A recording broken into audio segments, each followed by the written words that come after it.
मैं बच्चों को ऑब्जर्व करता हूं और देखता हूं कि जब वो नोट्स बनाते हैं तो फर्स्ट वाली लाइन रेड पेन से, सेकंड वाली लाइन ब्लैक पेन से, थर्ड वाली लाइन ब्लू पेन से, इस तरीके से वो पेन्स का यूज करते हैं, मल्टीपल कलर्स यूज करते हैं, जो कि प्रॉपरली जो हम लोग बात करें टोटली वेस्ट ऑफ टाइम है। कैसे हम लोग टाइम को सेव कर सकते हैं और एक इफेक्टिव नोट्स बना सकते हैं जिससे फ्यूचर में कभी भी उस नोट्स को देखें तो जितनी भी चीजें हम लोगों ने क्लास में पढ़ी हुई थी वो सारे रिकलेक्ट हो सके और हमारा टाइम भी वेस्ट ना हो और एक प्रॉपर इफेक्टिव नोट्स हम लोग बना सकें। जब क्लासेस होती रहती हैं आप लोग एक पेन से रिप्रेजेंटेटेड करिए, जितनी भी चीजें हैं जो हाईलाइटेड एरिया उसको बॉक्स से रिप्रेजेंट करिए। और फिर सपोज करिए इलेक्ट्रिकल मशीन्स का एनालिसिस कर रहे हैं, स्टेटर और रोटर दो पार्ट अवेलेबल है, स्टेटर वाले पार्ट को जितने भी एमएमएफ का डिस्ट्रीब्यूशन हो रहा है या फिर जो कंडक्टर्स अवेलेबल है स्टेटर के, उसको एक पेन सेपरेट पेन से रिप्रेजेंट करिए, सपोज करिए ब्लैक पेन से रिप्रेजेंट किया, फिर रोटर वाले पार्ट को आपने रेड पेन से रिप्रेजेंट किया, तो आप फ्यूचर में कभी भी रेफर करेंगे अपने नोट्स को तो चीजें सेग्रीगेटेड हो जाएंगी,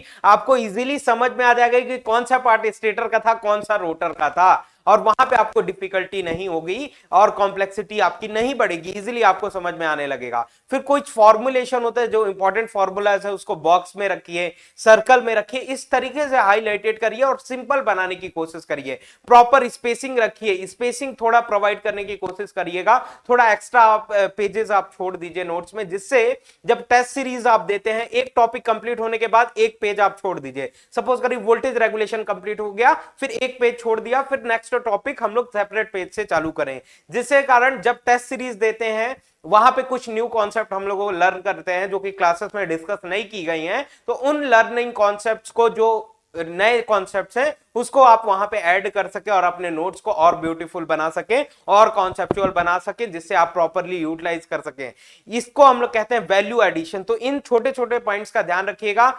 कुछ बच्चे होते हैं क्लासेस के ड्यूरेशन में एक रफ नोट्स बनाते हैं, फिर घर में जाके उनको फेयर करते हैं, न्यूमेरिकल किसी दूसरे नोट्स में बनाते हैं। इस तरीके से आप केवल और केवल समय का वेस्ट कर रहे हैं और आपको कॉम्पिटिटिव एग्जामिनेशंस के प्रिपरेशन में अपने हैंड रिटन नोट्स को किसी फैकल्टी से दिखाना नहीं, चेक नहीं करवाना है,